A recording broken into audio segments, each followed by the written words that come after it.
वर्धमान महावीर खुला विश्वविद्यालय ने 2024-25 सत्र के लिए जो अभ्यर्थी बीएड करना चाहते हैं तो बीएड करने के लिए ऑनलाइन फॉर्म अब स्टार्ट हो चुका है।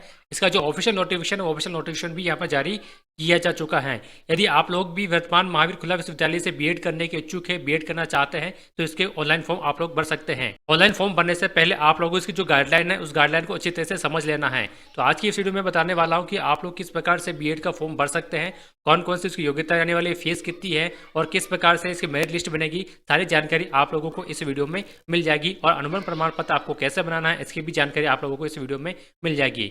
इससे पहले यदि आप लोग मेरे चैनल पर नए हैं तो मेरे चैनल को सब्सक्राइब कर लीजिएगा ताकि वर्तमान महावीर खुला विश्वविद्यालय के बीएड से संबंधित आगे आने वाले जो भी अपडेट है उसकी न्यूज़ सबसे पहले आप तक पहुंचती रहे। तो वर्तमान महावीर खुला विश्वविद्यालय कोटा ने ये बीएड का जो ऑफिशियल नोटिफिकेशन है ऑफिशियल नोटिफिकेशन यहाँ पर जारी कर दिया गया है। बीएड में एडमिशन लेते समय यदि किसी भी प्रकार की आप लोगों को दिक्कत आती है तो ये एक नंबर दे रखे कॉल सेंटर के नंबर, इस नंबर से आप लोग यहाँ पर संपर्क कर सकते हैं। इसके अलावा यहाँ पर ऑनलाइन फॉर्म भरते समय यदि किसी भी प्रकार की कोई तकनीकी समस्या आती है तो इस ईमेल आईडी पर यहाँ पर आप लोग उसको मेल कर सकते हैं। इसके अलावा यहाँ पर अलग अलग जो क्षेत्रीय केंद्र बनाए गए उस क्षेत्रीय केंद्र के भी यहाँ पर नंबर दिए गए, इस नंबर पर भी आप लोग यहाँ पर संपर्क कर सकते हैं।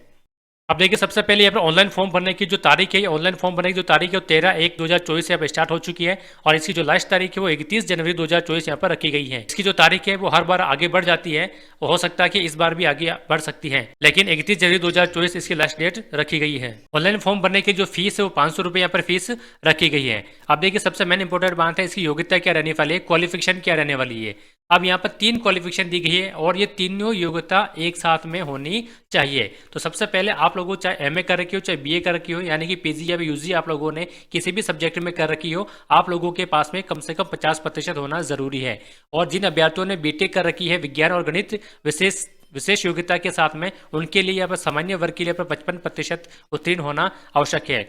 देखिए यहाँ पर जो न्यूनतम प्रतिशत रखा गया है 50%, वो सिर्फ जनरल कैंडिडेट के लिए है। यहाँ पर जो राजस्थान के अनुसूचित जाति जनजाति यानी कि SC ST OBC non claimer या फिर अति पिछड़ा वर्ग नॉन क्लेमर, दिव्यांग और महिला और तलाकशुदा महिलाओं के लिए यहाँ पर बीए या फिर एमए या कुछ भी हो उनके लिए 5% की छूट दी जाती है। यानी कि आप लोगों के लिए 45% होना ज़रूरी है बीए के अंदर या फिर एमए के अंदर, दोनों में से किसी में भी एक में आप लोगों के पास में 45% होना आवश्यक है। सामान्य अभ्यर्थियों के लिए पर 50% रखा गया है। दूसरा जो क्वालिफिकेशन है, आप लोगों को नियमित रूप से यानी कि रेगुलर रूप से बीएसटीसी की होनी चाहिए, यानी कि बीएसटीसी की डिग्री आप लोगों के पास में होनी चाहिए, वो भी रेगुलर वाली डिग्री।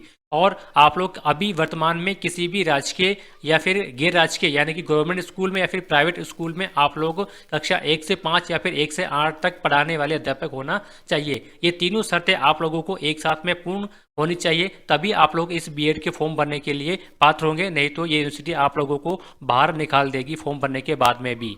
यहाँ पर एक विशेष नोट दिया गया है कि शिक्षण अनुभव में न्यूनतम 2 वर्ष की अनुभव की बाध्यता नहीं है, यानी कि आप लोगों के पास में अनुभव चाहे 1 महीने का हो चाहे 10 साल का हो, कितने भी साल का आपके पास में अनुभव हो, आप लोग इस फॉर्म के लिए अप्लाई कर सकते हैं। वे अभ्यर्थी जो कि अभी प्रोबेशन काल में चल रहे हैं, परीक्षा काल में चल रहे हैं, वे भी इसको फॉर्म भर सकते हैं, लेकिन आप लोगों को पहले विभाग से स्वीकृति लेनी होगी।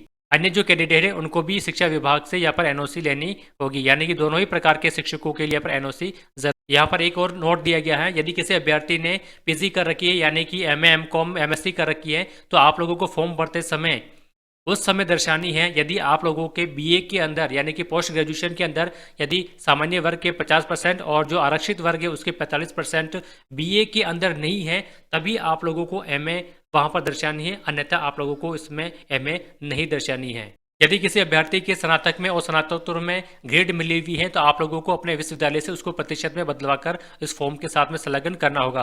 पाठ्यक्रम की अवधि की बात करें तो बीएड है वो कम से कम 2 साल में आप लोग को कंप्लीट करनी होती है। यदि कोई 2 साल में नहीं कर पाता तो अधिकतम यहाँ पर 5 वर्ष के अंदर उस बीएड को वो कंप्लीट कर सकता है। पाठ्यक्रम शुल्क की यदि बात करें तो प्रथम प्रवेश के लिए यहाँ पर 26,880 रुपये जमा कराना होगा। जब आपकी काउंसलिंग हो जाएगी, काउंसलिंग के बाद में आप लोगों को यूनिवर्सिटी में बुलाया जाएगा, कोटा विश्वविद्यालय में बुलाया जाएगा, उसी के परिसर में पंजाब नेशनल बैंक है, वहां से आप लोगों को बैंक का चालान बनवाकर वहां पर आप लोगों को जमा करवाना होगा। दूसरे साल की जो फीस है वो भी उतनी है, 26,880 रुपये है। ये आप लोग जब आप लोगों का फर्स्ट ईयर कंप्लीट होने के बाद में, यानी कि एग्जाम के बाद में जब आप लोगों को फिर से फॉर्म भरा जाएगा सेकेंड ईयर के लिए, तब आप लोगों को वो फीस ऑनलाइन कटवा सकते हैं। यदि आप लोगों ने फर्स्ट ईयर की एग्जाम दे दी है और उसका रिजल्ट नहीं आया है, तब भी जब भी इसके फॉर्म निकले एक साल बाद में, तो आप लोगों को द्वितीय वर्ष का प्रमोटिव फॉर्म भरना आवश्यक है। सबसे मेन इंपॉर्टेंट बात है शिक्षक अनुभव प्रमाण पत्र के विषय में आप लोग अच्छी तरह से समझ लीजिएगा। सबसे पहले इस फॉर्म को वही लोग भर सकते हैं जो कि वर्तमान के अंदर किसी भी स्कूल में 1 से 5 या 1 से 8 तक पढ़ा रहे हो। शिक्षक अनुभव प्रमाण पत्र है जो जब आप लोग इसको ऑनलाइन फॉर्म भरोगे तब भी आप लोगों को यहाँ पर अपलोड करना होगा। शिक्षक अनुभव प्रमाण पत्र आप लोगों को जो इस फॉर्म की अंतिम तिथि है, यानी कि अभी जैसे 31 तारीख है तो 31 तारीख से पहले का बना होना चाहिए। अंतिम तिथि के बाद का जो शिक्षक अनुभव प्रमाण पत्र बना हुआ है वो मान्य नहीं होगा, आपको फॉर्म रिजेक्ट हो जाएगा। इसलिए आप लोगों को लास्ट डेट से पहले पहले आप लोग अनुभव प्रमाण पत्र बना लीजिए। अनुभव प्रमाण पत्र जब आपकी काउंसलिंग होगी, मेरिट सूची में जब आपका चयन हो जाएगा, उस समय भी आप लोगों को वहां पर काउंसलिंग के समय दर्शाना होगा। अब है, यदि आप लोग शिक्षण अनुभव प्रमाण पत्र बनाते समय किन बातों का ध्यान में रखना चाहिए वो आप लोगों को पता होना चाहिए। शिक्षक अनुभव प्रमाण पत्र में किसी भी प्रकार की ओवर राइटिंग यानी काट छाट नहीं होनी चाहिए, पूरी तरह से अच्छी तरह से भरा हुआ होना चाहिए। ध्यान रखना, जब आप लोग शिक्षक अनुभव प्रमाण पत्र बनाएंगे तो वहाँ के जो संस्था प्रधान है वहाँ से सत्यापित होना चाहिए तारीख के साथ में, और विद्यालय जावक क्रमांक तिथि, विद्यालय जावक क्रमांक का मतलब आप लोगों को वहाँ पर डिस्पैच कराना होगा और तारीख भी अंकित करवानी होगी। यदि कोई अभ्यर्थी किसी प्राइवेट स्कूल में पढ़ा रहा है तो उसको उस विद्यालय की जो राज्य सरकार या केंद्र सरकार से जो मान्यता पंजीकरण संख्या है वो संख्या लिखनी होगी, वो भी दिनांक के साथ में लिखनी होगी। अब यहाँ पर एक और बात, मैं इंपॉर्टेंट बात आप लोगों को बता देता हूँ। जो अभ्यर्थी किसी प्राइवेट स्कूल में पढ़ा रहे हैं और जो राजस्थान से बाहरी राज्य के अभ्यर्थी है वो भी इस यूनिवर्सिटी से बीएड करना चाहते हैं, तो दोनों के लिए जब आप लोग शिक्षण अनुभव प्रमाण पत्र बनाओगे तो उस शिक्षण अनुभव प्रमाण पत्र पे जिला शिक्षा अधिकारी या फिर ब्लॉक शिक्षा अधिकारी या फिर किसी समक्ष अधिकारी के आप लोगों को सिग्नेचर करवाकर अनुभव प्रमाण पत्र बनाना जरूरी है। यदि ऐसा आप लोगों ने नहीं किया तो आपका फॉर्म रिजेक्ट हो जाएगा, और उसी के साथ में जब जिला शिक्षा अधिकारी उस पर सिग्नेचर करेगा तो उसके जो कार्यालय के जो डिस्पेच नंबर है वो डिस्पेच नंबर भी आप लोगों को उस पर लिखवाना होगा। ये चीज जो लागू होती है वो सिर्फ 2 ही पे लागू होती है, निजी विद्यालय से और राजस्थान के जो बाहरी राज्य हैं उनके लिए जिला शिक्षा अधिकारी से सिग्नेचर या फिर ब्लॉक शिक्षा अधिकारी से सिग्नेचर कराना जरूरी होगा। जो राजस्थान राज्य के जो गवर्नमेंट स्कूल के टीचर हैं उनको जिला शिक्षा अधिकारी या ब्लॉक शिक्षा अधिकारी से सिग्नेचर नहीं करवाना है, उनको अपने संस्था प्रधान और अपने जो प्रिंसिपल सर है, पीओ सर है, उससे आप लोगों को सिग्नेचर करवाना है। वे व्यक्ति जो राजस्थान राज्य से बाहर के हैं, इसके लिए आप इंपॉर्टेंट यहाँ पर आप लोगों को समझ लीजिए।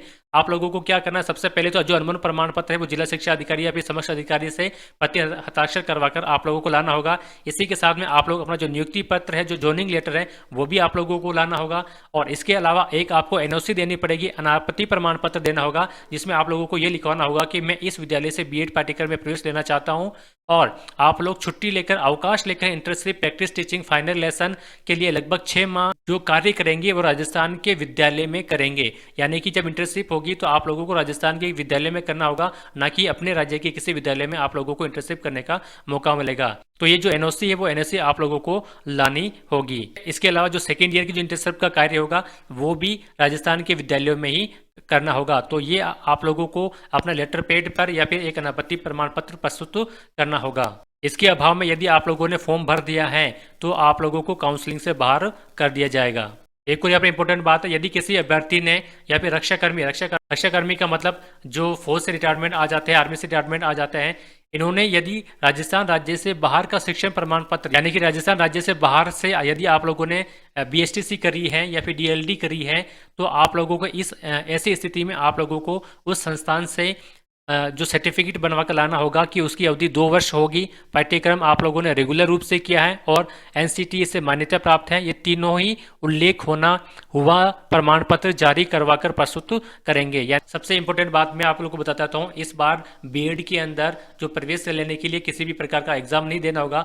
आप लोगों को यूजी में प्राप्त प्रतिशत की मेरिट के आधार पर, यानी कि आप लोगों के यूजी के अंदर यानी कि बीए, बीकॉम, बीएससी के अंदर कितने परसेंटेज है, उस परसेंटेज के मेरिट के आधार पर आप लोगों को इस बार एडमिशन मिलेगा। जो व्यक्ति आरक्षण का लाभ ले रहे हैं, यानी कि जो एससी, एसटी, ओबीसी, नॉन क्रीमिनल के जो कैंडिडेट है, वो कैंडिडेट के लिए जो जाति प्रमाण पत्र है वो जाति प्रमाण पत्र प्रस्तुत करना होगा। ध्यान रखने का आप लोगों को जो ओबीसी, एमबीसी जो नॉन क्रीमिनल श्रेणी की जो कैंडिडेट है उनको फॉर्म भरते समय जो जाति प्रमाण पत्र है वो जाति प्रमाण पत्र 1 वर्ष से पूर्व का नहीं होना चाहिए और ये आवेदन फॉर्म के साथ में संलग्न करना होगा। यानी कि आप लोगों को जो जाति प्रमाण पत्र यदि पुराना है तो आप लोग नया बनवा लीजिए और उसके बाद में आप लोग फॉर्म को अप्लाई कर दीजिएगा। यानी कि 1 साल से ज़्यादा पुराना नहीं होना चाहिए ओबीसी और एमबीसी नॉन क्रीमिनल श्रेणी अभ्यर्थियों के लिए। यदि कोई तलाकशुदा महिला है तो उसको सक्षम अधिकारी के द्वारा जो उसका जो प्रमाण पत्र प्रस्तुत करना होगा। इसी तरह से जो शारीरिक विकलांग अभ्यर्थी हैं उनको भी यहाँ पर प्रमाण पत्र प्रस्तुत करना होगा। ये आप नोटिफिकेशन आप लोग देख लीजिएगा। ये जो नोटिफिकेशन है इस वीडियो के डिस्क्रिप्शन बॉक्स में भी इसका लिंक मिल जाएगा, वहां से भी आप लोग उसको डाउनलोड कर सकते हैं। आप देखिए शिक्षण विषय चयन संबंधित कुछ दिशा निर्देश है, इसको आप लोग एक बार समझ लीजिए। शिक्षण विषय का मतलब हो गया यदि आप लोगों ने स्नातक स्तर और स्नातकोत्तर स्तर कर परीक्षा हेतु और कम से कम आप लोगों ने इस विषय में 2 वर्षों तक लगातार अध्ययन किया हो, इसे हम लोग यहाँ पर शिक्षण विषय कहते हैं। यानी कि जो सामान्य हिंदी, सामान्य अंग्रेजी, सामान्य शिक्षा, भारतीय सभ्यता, इस प्रकार के जो सब्जेक्ट है जिनको सिर्फ एक ही वर्ष फर्स्ट ईयर में या फिर सेकेंड ईयर में पढ़ते हैं, इनको शिक्षण विषय नहीं माना गया है। अब यहाँ पर आप लोग कुछ बातें और समझ लीजिए। जिन अभ्यर्थियों के बीए के अंदर इतिहास, राजनीतिक विज्ञान, लोक प्रशासन, अर्थशास्त्र, भूगोल, दर्शन, मनोविज्ञान, समाजशास्त्र ऐसी विषय हैं, इन्हीं में से यदि कोई 2 विषय हैं तो आप लोग बीएड करने के लिए सामाजिक विज्ञान का विषय लेने की आप लोगों की अनुमति होगी। इसी तरह से यदि किसी स्नातक को बीएड परीक्षा के लिए विज्ञान और जीव विज्ञान विषय लेने की अनुमति होगी। सामान्य विज्ञान विषय लेने के लिए आप लोगों के पास में बीएससी के अंदर केमिस्ट्री या फिर जूलॉजी, बॉटनी, लाइफ साइंस, ये कोई से भी 2 सब्जेक्ट होना जरूरी है। जिन अभ्यर्थियों ने बीए और एमए के अंदर राजनीतिक विज्ञान या लोक प्रशासन विषय लेकर परीक्षाएं उत्तीर्ण करी हैं तो वो बीएड के अंदर नागरिक शास्त्र लेंगे, यानी कि सिविक। देखिए यहाँ पर एक विशेष नोट दिया गया है, बीएड कार्यक्रम में प्रवेश मेरिट के आधार पर होगा। यानी कि यहाँ पर एग्जाम नहीं होगा, मेरिट के आधार पर होगा। यदि आप लोगों का मेरिट में यदि नंबर आ जाता है तो आप लोगों को मोबाइल नंबर पर एसएमएस द्वारा सूचित किया जाएगा और आप लोगों को ये जो वेबसाइट दे रखी है वर्धमान महावीर यूनिवर्सिटी की, इसको भी आप लोग यहाँ पर लगातार देखते रहना है। इस पर भी वो जो सूची अपलोड की जाएगी। आप लोगों को काउंसलिंग के समय या फिर कुछ डॉक्यूमेंट लेके जाना होगा, ये इसकी लिस्ट दे रखी है, इस लिस्ट को आप लोग देख लीजिएगा। जैसे राजस्थान डोमिसाइल प्रमाण पत्र, यानी कि मूल राजस्थान का मूल निवास प्रमाण पत्र, बीएससी की कक्षा 12वीं 10वीं, बीए बीकॉम, आयु प्रमाण पत्र, शिक्षक अनुभव प्रमाण पत्र, जाति प्रमाण पत्र, सेवारत प्रमाण पत्र, कश्मीरी विश्वविद्यालय प्रमाण पत्र, तलाकशुदा तो तलाकशुदा प्रमाण पत्र, विकलांग है तो विकलांग प्रमाण पत्र, ये सारी सूची आप लोग एक बार देख लीजिएगा। ये सारे डॉक्यूमेंट आप लोगों को काउंसलिंग के समय साथ में लेके जाने होंगे, वो भी ओरिजिनल।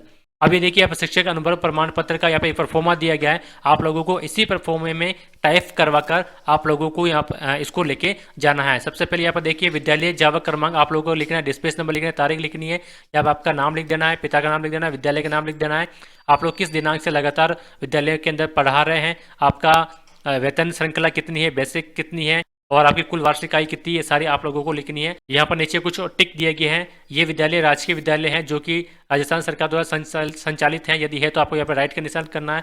यदि गैर राजकीय हैं तो आप लोग इस पर टिक करेंगे। उसका मान्यता जो क्रमांक है यहाँ पर लिखेंगे, तारीख आप लोगों को यहाँ पर लिखें। आप देख लीजिए जो निजी स्कूल में पढ़ा रहे हैं यानी प्राइवेट स्कूल में पढ़ा रहे हैं या फिर वो राजस्थान के बाहर के जो अभ्यर्थी हैं उनको यहाँ पर जिला शिक्षा अधिकारी या फिर सक्षम अधिकारी से यहाँ पर सील सिग्नेचर करवाना होगा और उस कार्यालय के यहाँ पर जावक क्रमांक आप लोगों को लिखवाने होंगे, डिस्प्लेस क्रमांक भी यहाँ पर लिखवाने होगा और इधर आप लोगों के प्रिंसिपल के यानी कि संस्था प्रधान के यहाँ पर नाम में पूरा सील सिग्नेचर आप लोगों को यहाँ पर करवाना होगा, वो भी दिनांक के समेत। अब देखिए यहाँ पर नोट दिया गया है, गैर राजकीय विद्यालय यानी कि प्राइवेट स्कूल और राजस्थान राज्य के बाहर के विद्यालय के जो अभ्यर्थी हैं वो प्रति हस्ताक्षर करवाना है आप लोगों को, और जो राजस्थान के हैं और गवर्नमेंट स्कूल के टीचर हैं उनको ये हस्ताक्षर नहीं करवाना है, उनको सिर्फ अपने संस्था प्रधान और पीओ सर के यहाँ पर सिग्नेचर करवाना है। तो ये सारी जानकारी थी इस गाइडलाइन की, जो मेन बातें हैं वो मैंने आप लोगों को बता दी है। और भी यदि आपको कुछ समझ में नहीं आता है तो आप लोग इस गाइडलाइन को पढ़ सकते हैं, इस वीडियो के कमेंट बॉक्स में पूछ सकते हैं। बीएड का फॉर्म किस प्रकार से आप लोगों को भरना है, यदि आप लोग भी घर बैठे कंप्यूटर से या फिर इस फॉर्म को किस प्रकार से भरा जाता है ये समझना चाहते हैं तो मेरे इस चैनल पर आपको वो वीडियो मिल जाएगी, आप लोग मेरे चैनल पर जाकर उस वीडियो को देख सकते हैं। यदि वीडियो अच्छी लगी तो लाइक एंड शेयर कीजिएगा, और यदि आप लोग मेरे चैनल पर पहली बार आए हैं तो मेरे चैनल को सब्सक्राइब कर लीजिएगा ताकि बीएड करने से संबंधित आगे आने वाले जो भी अपडेट है वो सबसे पहले आप तक पहुँचती रहे।